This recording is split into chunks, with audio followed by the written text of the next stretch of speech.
Ndagusuhuje wowe tubana hano kuri YouTube channel yacu Aloys 250 kabisa nk'ibisanzwe turi muri weekend kabisa weekend ishyushye kabisa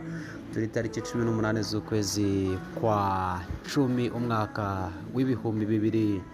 2025 kabisa. Tumaze iminsi turi mu ma equipe y'ibihugu kabisa bashaka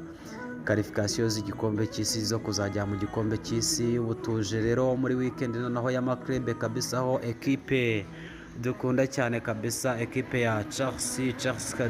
the Blues kabisa higiye gukina na equipe ya Nottingham Forest kabisa, aho championnat zigarukiye. Equipe ya Chelsea nigiye kubimburira izindi mu kanya gatoya kabisa ku isasaba n'igicaho igiye kwakira equipe igiye gusura equipe ya Nottingham Forest kabisa, aho ichaka kabisa amanota 3 yabuze mu minsi itambutse, ariko uyu munsi kabisa irashaka amanota 3 nubwo umukinnyi kizigenza kabisa rutahizamu Cole Palmer kabisa